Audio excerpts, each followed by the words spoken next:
Good morning, everyone. Thank you all so much for being here today. I hope you're all excited to hear from this panel as I am. Adaptive reuse is increasingly related to how cities like New York think about housing and development under real constraints. Today, we'll talk about what works, what doesn't, and what it actually takes to make these projects happen. So let's jump right in. So before we get into more specific projects, I want to start with the big picture and frame adaptive reuse within academia, urban policy, and sustainability. So my question to the panelists is, what is adaptive reuse and why does it matter in today's urban context? And at the same time, when does it make economic and climate sense? Professor Hersh, I'll start with you, and then I'd love to have the rest of the panel build on that. So those of you who know me know that I do a lot of work in brownfields, the redevelopment of sites, including buildings, existing buildings. And I'm going to start off with a brief overview of adaptive reuse, but especially have a couple of examples that relate to our energy theme of today. So the first is a project I was personally involved in up in the frozen tundra near the St. Lawrence River, where today would be a nice day. The million square foot former aluminum facility, out of date, closed. What do you do with it? How do you reuse it? Well, the reuse, as Professor Taib talks about, is based upon the availability of low-cost energy, the infrastructure that includes massive electric service, as well as a highway and a railroad. So it became leased for what was originally a Bitcoin mining facility. And talk about the efficacy of Bitcoin mining, but it now has sort of morphed over into a kind of data center in New York State. So that is just one example. If we look out the windows here, we can find enough examples right here to talk about what adaptive reuse is. Townhouses along the north side of Washington Square, which have been converted to offices and classrooms. The Silver Center, which included the Brown Building, which was originally a factory and the site of the Triangle Shirtwaist Fire. We have a lot of others. We could have some fun with some. If you're Anderson Cooper, you buy an old fire station and convert it to a residence. Partly because it's a double wide, effectively. But the best part of it is that it has a curb cut, which is almost impossible to get in Manhattan. And you can park your car underneath. There also is on Washington Place, a couple of blocks down, an old former residence, Brownstone, that is now a Bitcoin dive bar called Pub Key. Got a little fame because it was a stop on the Trump campaign tour in 2024. There are, of course, lots of kinds of adaptive reuse projects all around the world. I've done several mills in New England that were converted to residences. I'm the chair of the Stanford Historical Commission, and we have at least 3 schools that were converted from different eras. And the 2 newer ones, 50 years ago and 80 years ago, constructed, are senior housing, and one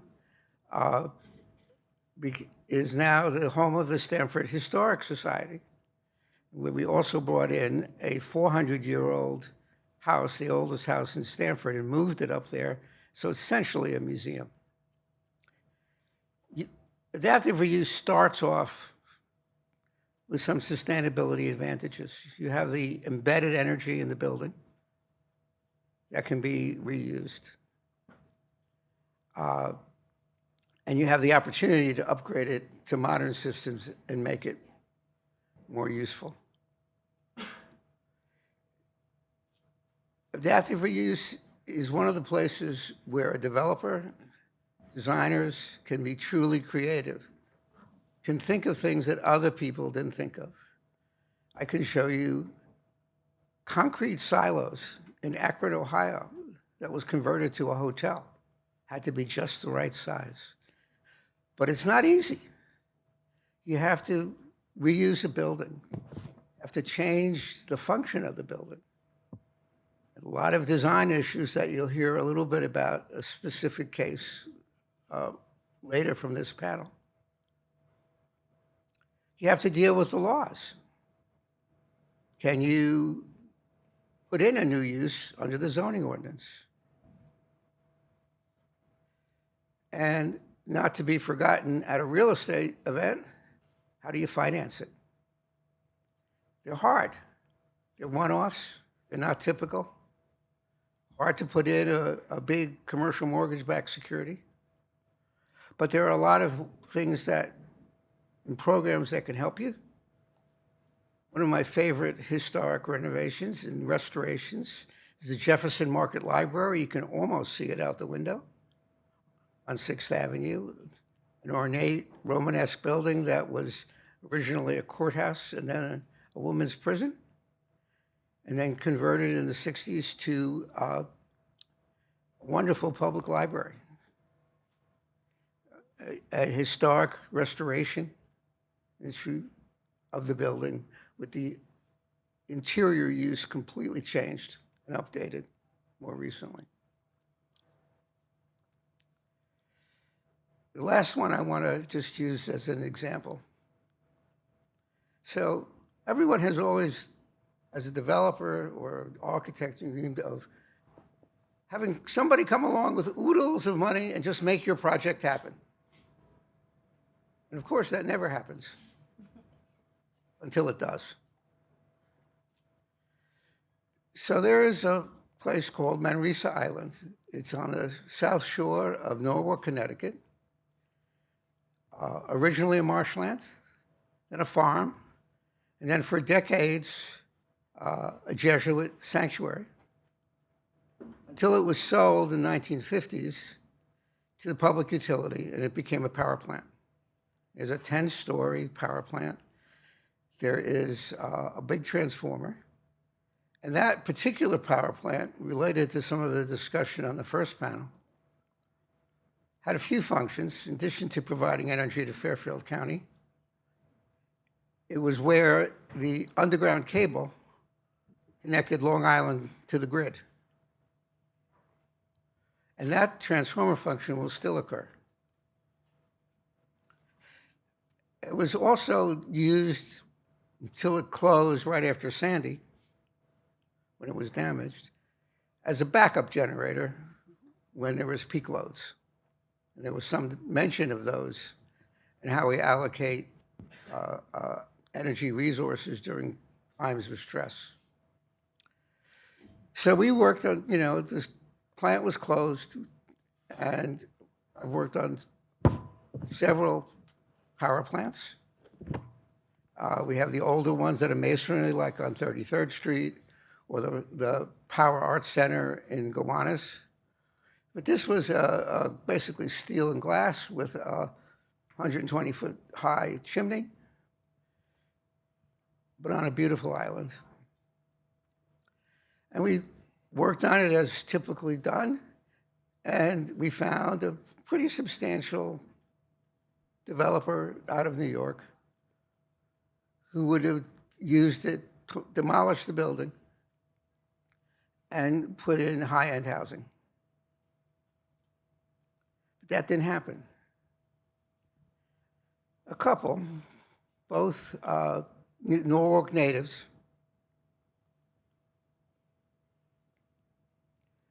are paddling their canoe, and they say this should be a park. One is an architect, the other is a dot-com billionaire. $40 million later, it's going to be a park. It's being worked on by Scape. It's going to do a wonderful job with the landscape. And the idea is for big to convert the building into a recreational space. So there's wonderful opportunities in adaptive reuse. And now you're going to hear about what is the most interesting and exciting area about converting office buildings to residential. We all know we need more housing. And we all know office use has changed. So with that, I'll give it back to the moderator. Thank you, Professor Hersh. That gives us a great foundation. One of the reasons this panel is especially exciting is that many people in the audience are actually students thinking about how this idea translates into real work. And Kristina, you're in a pretty special position here. So as a former NYU student and someone working on directly real-world projects at Rudin, how does this academic framing compare to what you see in practice? Sure, thank you. Good morning, everybody.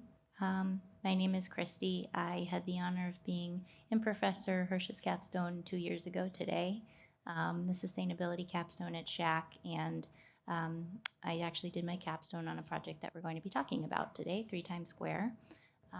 But Aribah, to your point, there's school and there's real life, and when you graduate, you hope to bring with you the things that you studied and the things that you've wrote about. And I think in this case, it's a very cool full circle moment to be working on conversions and seeing that they can actually work. They're very complicated. We're going to talk about that.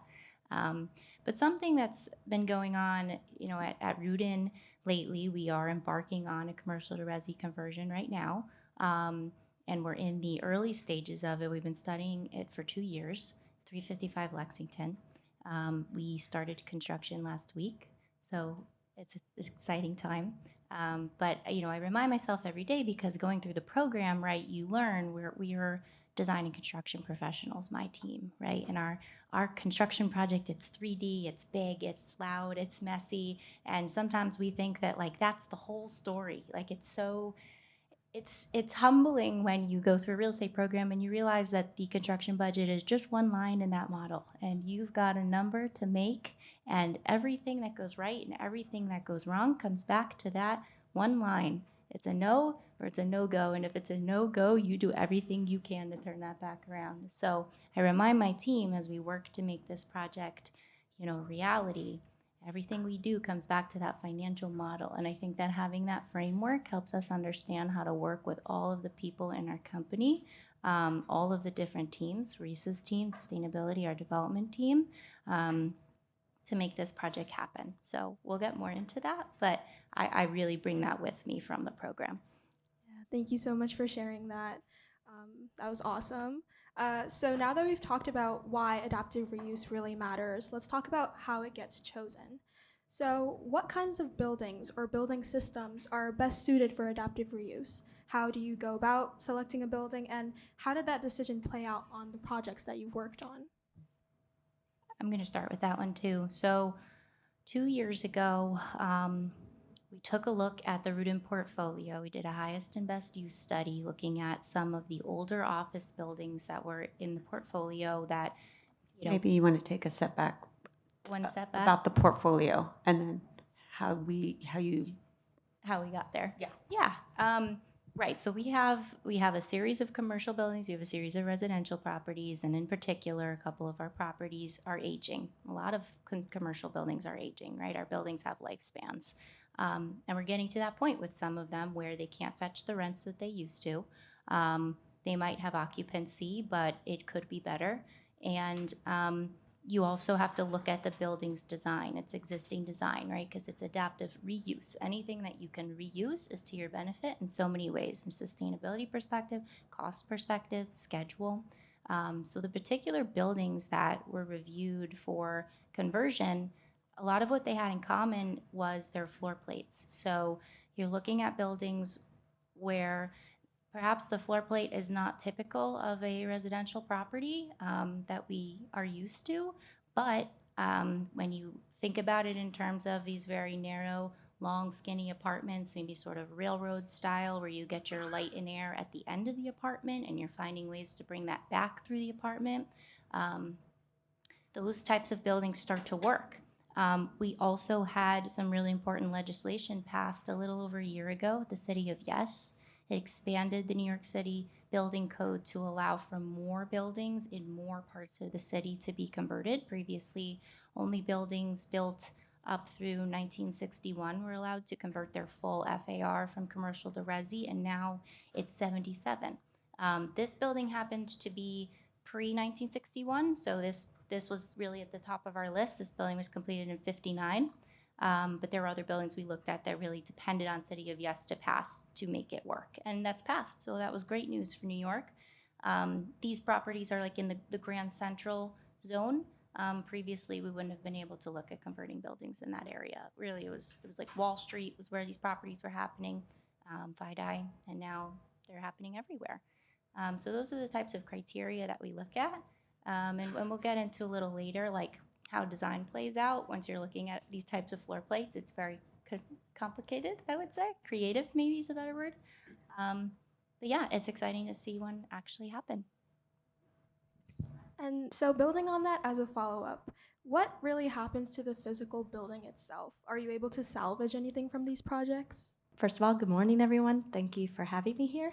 I'm Rebecca Schmidt with Turner Construction. So in buildings in general, in New York State, we have a very much of a linear path when it comes to take, make, waste, right? We take new materials, we make them, and create buildings. And then at the end of the life of the buildings, we demolish them. And so we are really trying to do our best to create more of a loop, a circular construction economy, where that doesn't happen, right? So out of the 18 million tons of construction and demolition debris every year, over half of that goes to either landfill or it gets exported or combusted. And we need to do a better job, right? So we are looking at all different paths. The first one we can do is, instead of just typical demolishing of buildings, we can deconstruct them. That's the systematic dismantling, being very careful with the materials, seeing what we can reuse. And then I think, if you want to talk about what we're actually doing on our 355 project to salvage, that'd be great. So I have to say, when Christy's team came to my team and said, we have a conversion project, I was so excited.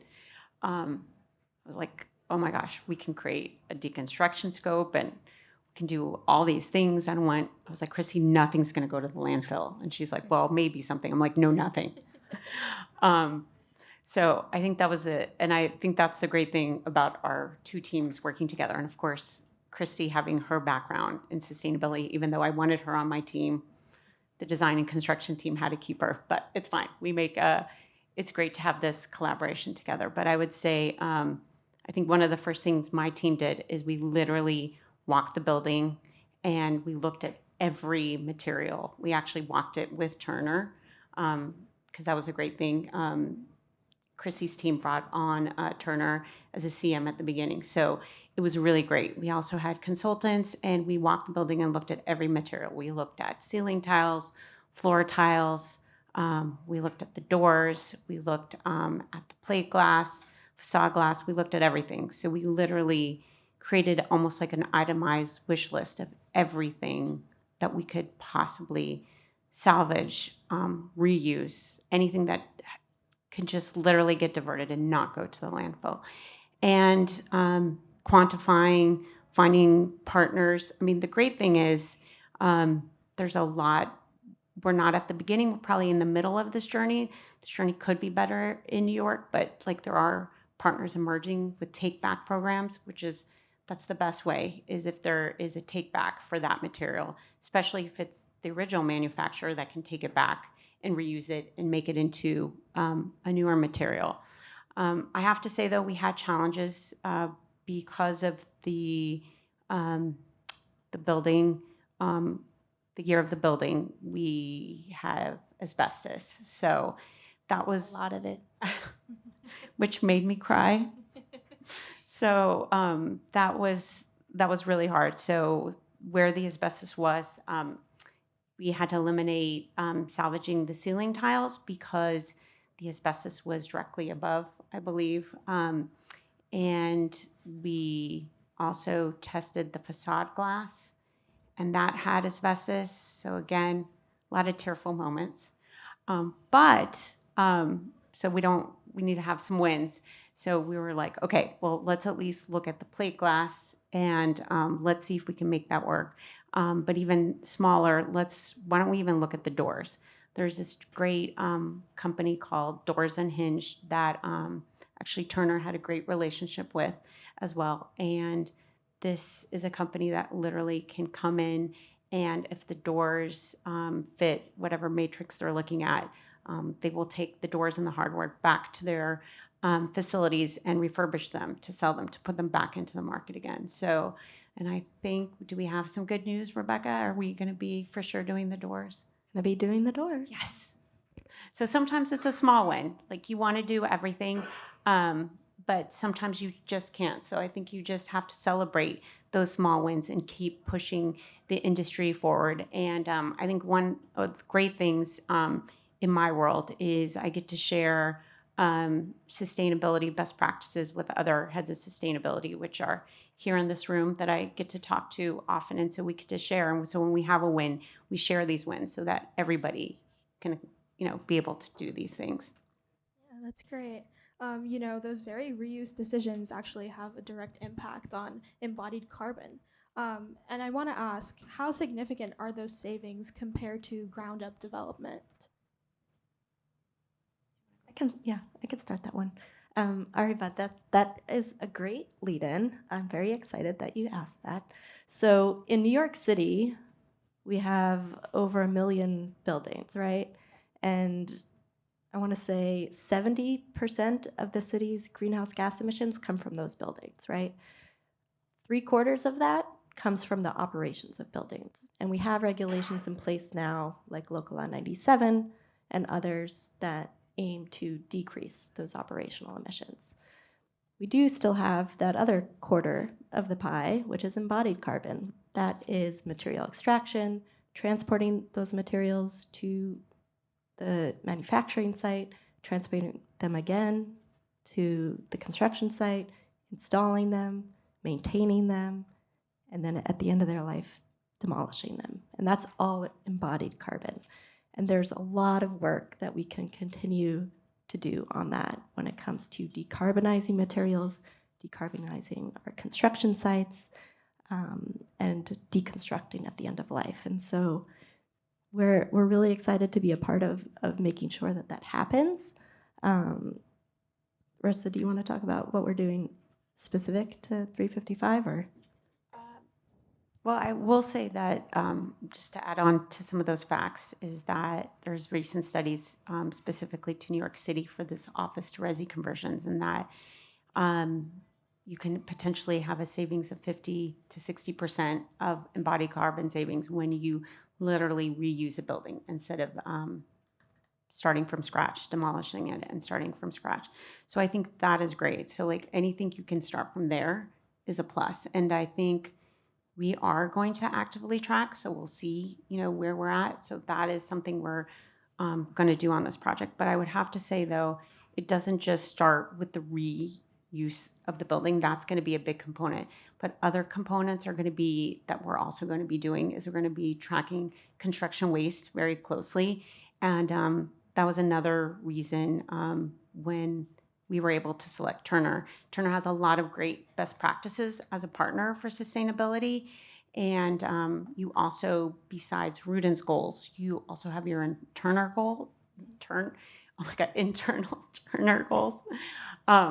So maybe you want to touch on that just a little bit, and then I'll go back to, because you guys do a really good job at tracking and helping to be partners in, diversion.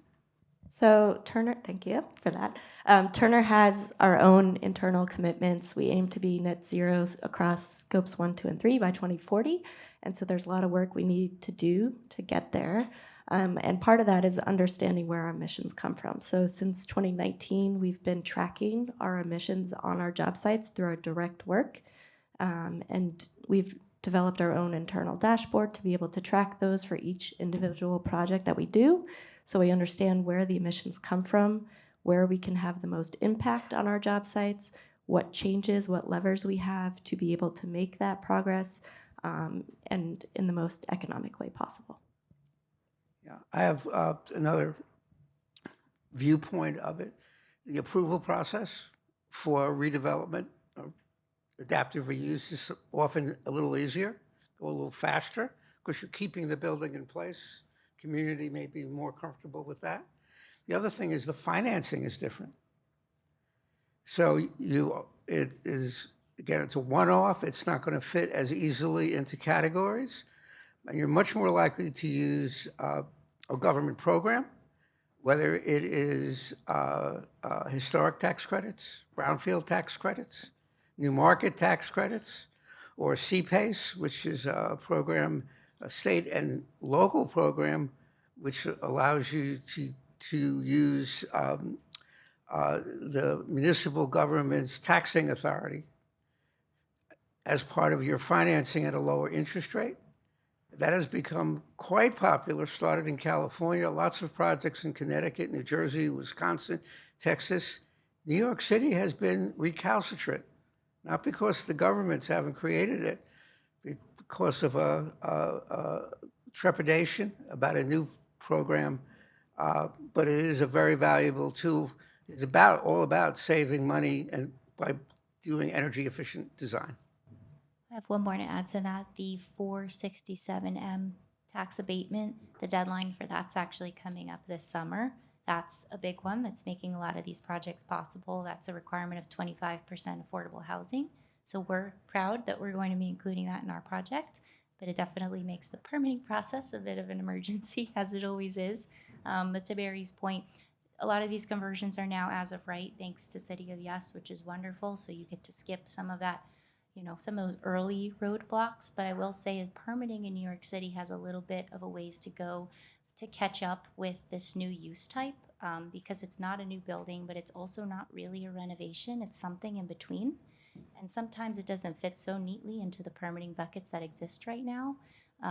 So there are some real experts in the consulting world that have emerged on the code consulting side that we lean on heavily. But sometimes it feels like we're some of the first to be in a certain situation, which makes things hard but interesting. But we're moving through it. And then once that precedent's set, of course, it makes it easier for the people who come after. We hope.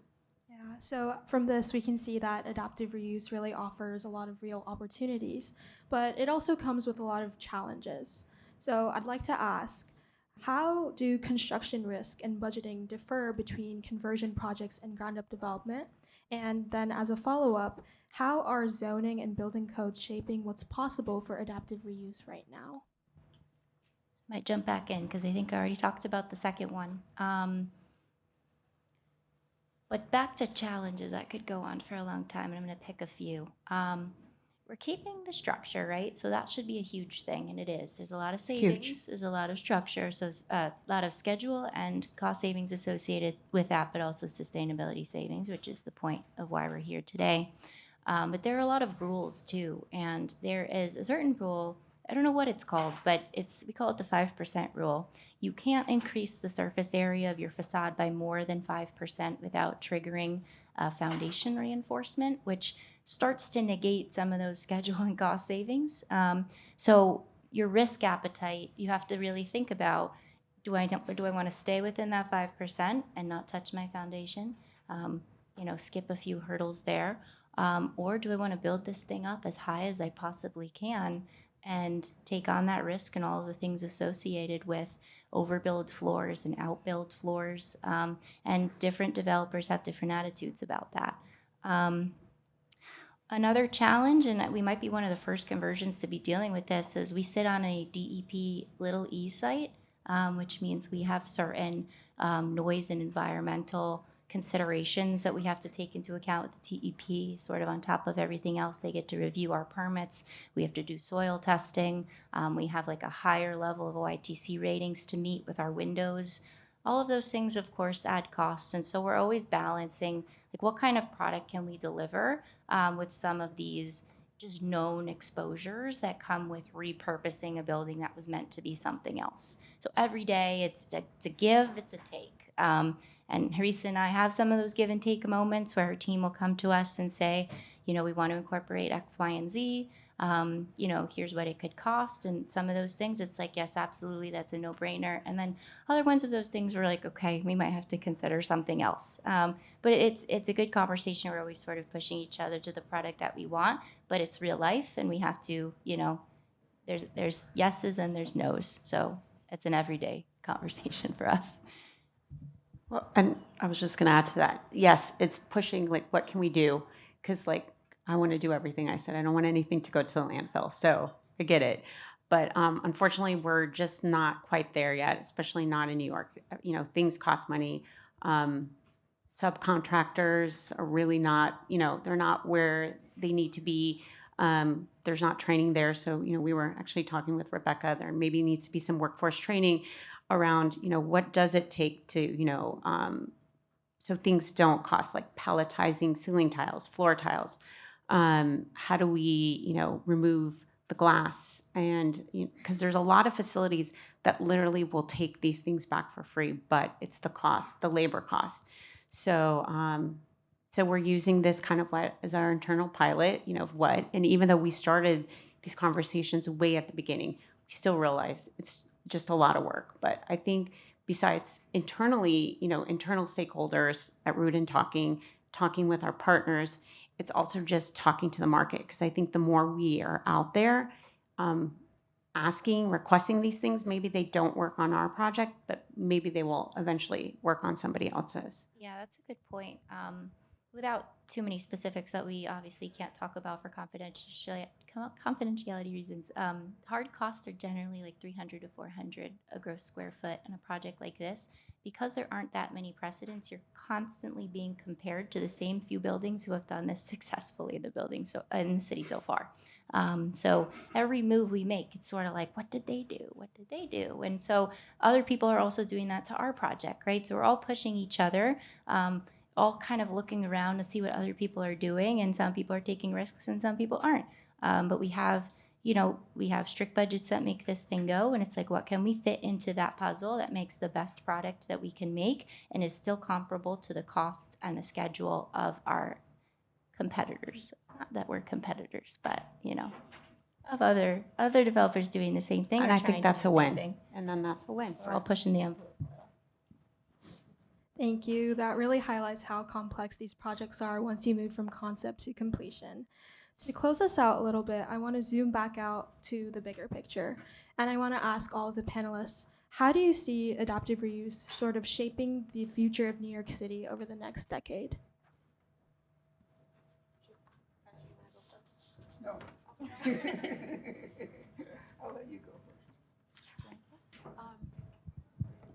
I think big cities, people look at big cities. So I know California has really stepped it up and Boston has too. So I think, people are going to look at big cities to, just try to standardize approaches.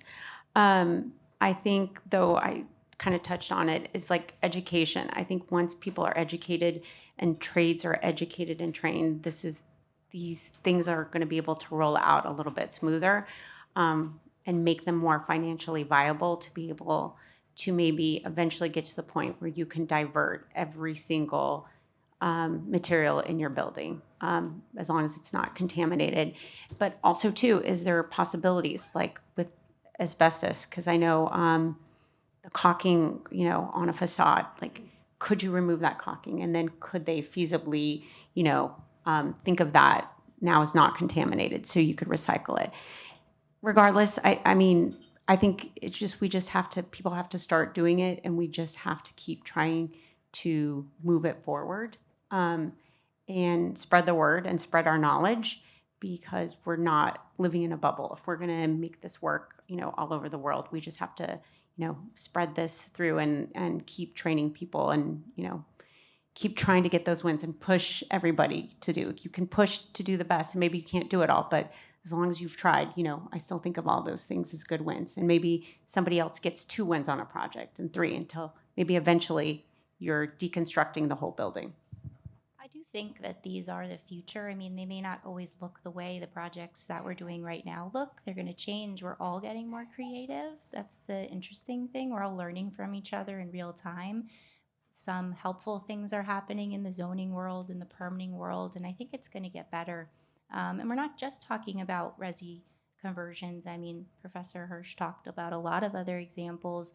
I was on an example before I think I even realized it was, but at 3 Times Square, we turned 11 floors from commercial to Toro College, and it works wonderfully. It's a great place for a classroom. You wouldn't think in Times Square, but it's well connected. There's lots of light, and that project went really well. And that was what my capstone was on, so here we are.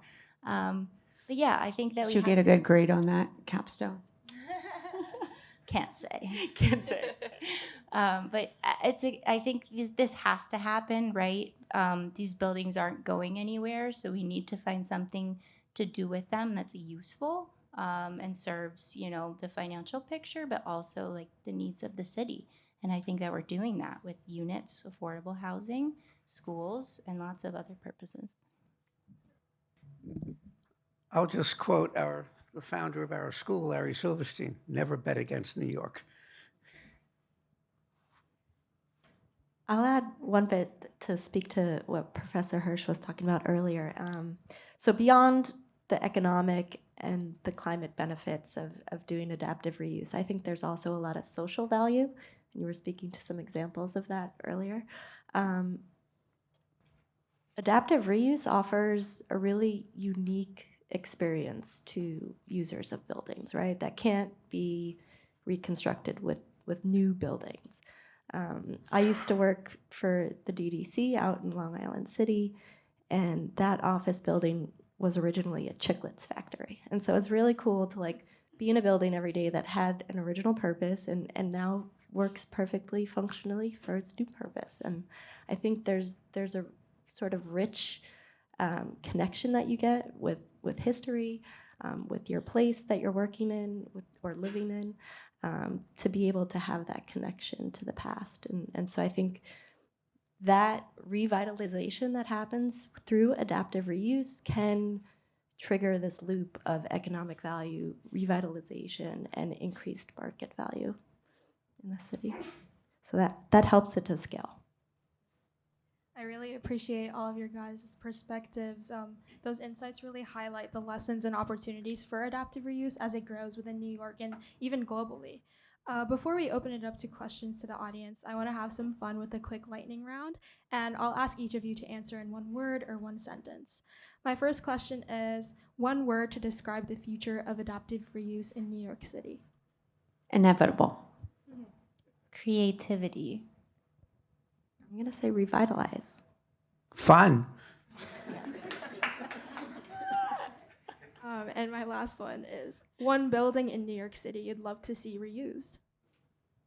So my favorite building, but it has already been converted, but my most favorite building is a Flatiron building. So I'm excited that one has been converted. But I would just say, use this as a call to action, as any underutilized building, any type that's underutilized, that still has good bones and that can be reused, like call to action. Let's look at these buildings and how can we reuse them? That's a good one. I think about the Chrysler building a lot because you can see it from our project. Did I steal yours? Okay. We'll tag team it. I'm sure you'll have something to add, but that building's for sale, so if anyone has any ideas. I think whatever your opinions are about the steel and glass building skyscraper of today, I think we can agree to Rebecca's point, there are some really beautiful older buildings in the city, and you don't want to see them just knocked down and replaced with metal and glass maybe, or who knows what. Chrysler building, I think you could put a hotel in it. You could put a combination. You could put some cool penthouse apartments in the top. There are some things out there, and someone's going to get really creative and figure it out. And Barry, maybe if you have anything more you want to add to that, I think that there's some of these really historical buildings that are part of New York that deserve a second chance. And as we get better at this, hopefully someone comes along with a plan for that building. Well, if I can't have the Chrysler building, Then I'll take the powerhouse designed by McKim Mead and White next to Penn Station on the south side that is endangered, depending on what plan is adopted for the redevelopment of Pennsylvania Station. But I would certainly like to see that building reused. Working for the city, I got to see a lot of desolate buildings, fortunately. And one of my favorite was 100 Old Slip. It's this little gem from like the 1800s built in the Fide District. It was originally built as the first police precinct for New York City, and it's served multiple different purposes over the years. I think most recently was the police museum, and then in Superstorm Sandy, it was very heavily impacted and has sat vacant since. And so I'm very eager for that one to come back online. I'm hoping it has something that the public can access because it's a really beautiful old building. So package deal, Chrysler and that one together? Let's do it. Thank you all. This has been a really great conversation. Please join me in giving our panelists a round of applause.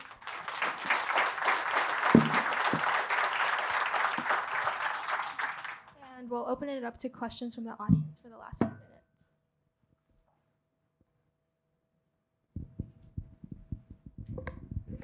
Thank you so much for your insights. I bet we all really appreciate it. I was just wondering, in your portfolio of adaptive reuse projects, has historic preservation played a role in any of them? And if so, what was the outcome?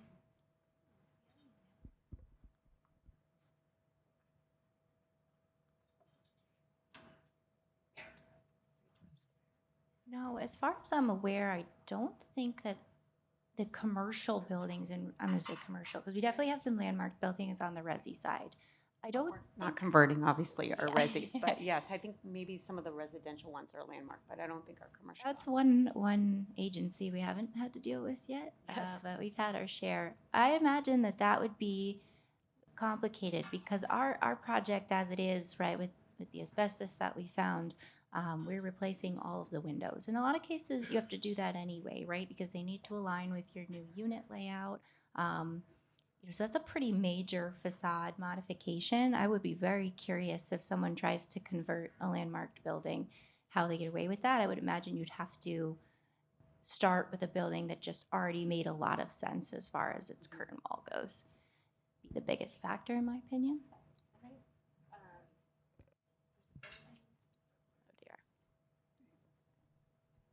There's a building called the Hersh Tower up on the, it's like Columbus Circle area. That used to be Hearst Publications, and they kept that foundation and the first couple stories and turned that into a really beautiful tower. I think that's one of my favorite examples of preservation in New York City, and then also integrating that together with new construction.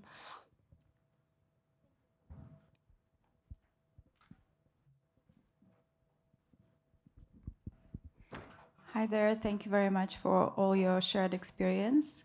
My name is Lana, I'm a graduate student, and my question is, in your current projects, do you prioritize design decisions and new materials that can be salvaged, disassembled, and reused in the future? And do you have a framework that you have in place to do so? So since this is our first project, well, I will take a step back. When we do tenant fit outs, when I work with Christy and her team, I had already started before this conversion project of trying to put in scopes of works for when the GCs would bid out of how do we already started doing some plate glass, and that was very successful. And ceiling tiles and floor tiles. So we started that process. So I think that helped when we magically got to the green light on the conversion.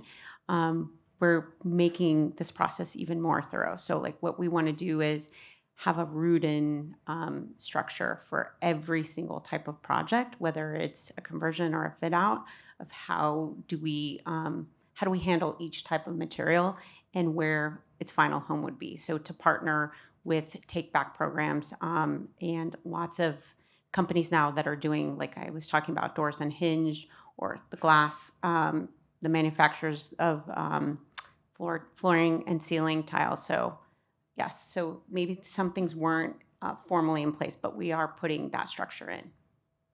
There's also like a public guidelines called, it's from NYC EDC. They developed a set of circular construction guidelines that are really great for anybody who's looking to first get into it and understand what the actual action items are, how to prioritize, what to do in the early planning stages to make sure that you can salvage and reuse as much as you can. And I think that from where I sit, right, like this comes from two places. The owner needs to specify, create the specs, include the specs, and put the urgency on sustainability practices for that to get included and budgeted for. That's one side. Then you hire a great GC like Turner who happens to have these policies in place already or can teach us. Maybe we're forming some of these for the first time. And so that's going back and forth like this. And I think that even before we had some of these specs written that were Rudin specific, when I was at 3 Times Square and we went back and we analyzed the diversion that was happening without us even knowing it. I wasn't even there Turner? yet. Yeah. It was really wonderful to see that that was actually happening without us having to say so. So two originators of those ideas. Did that answer your question? Yes, but I actually meant more of. You want the mic? I actually meant like the materials that you bring to your new projects. Do you keep track of those for the Oh, yes, future? we are tracking those. What are you gonna do, with that building, or what people who would buy that building in the future? So they have some kind of like passport of materials. We are doing that, yes. We are also doing LEED forward. for this project, so we are tracking every single material. So we're doing our own carbon accounting, and there will be like a passport for this project of all the materials used. Well, thank you. I think we can take one more question.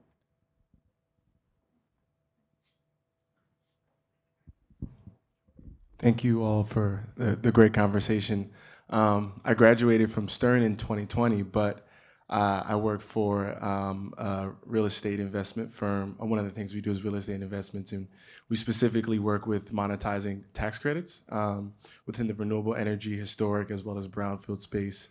How aware are developers of the programs that actually exist out there that they can take advantage of, such as historic, such as CPACE, such as brownfields?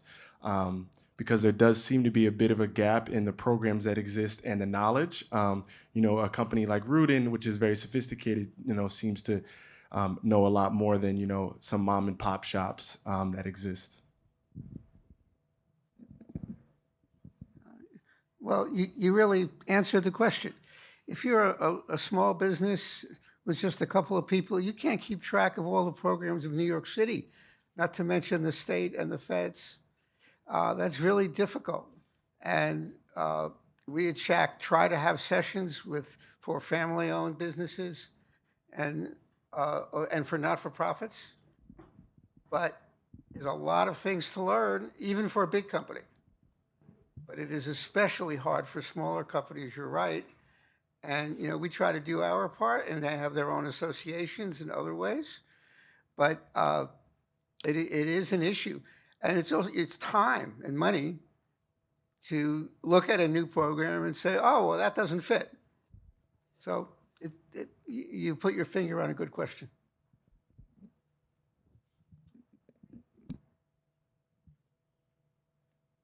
We've actually bridged the gap a little bit. We've hired a consultant to help us understand what some of those policies are and opportunities and how we can work them in. I would also say REBNY is a really good resource, sort of serve as the translator between policy and owners. So they've been really helpful. And then we have like an army of code consultants that we're talking to every day, who they constantly have their ear to the ground on where things stand, what's being proposed, what's passed, what it means for us. And like I said, a lot of this is happening in real time, and maybe we're one of the first buildings who are moving forward since a certain thing has been put into place. So everyone's just sort of like knowledge sharing, and it's kind of cool to see. It can be a little chaotic, but it's moving to a good place.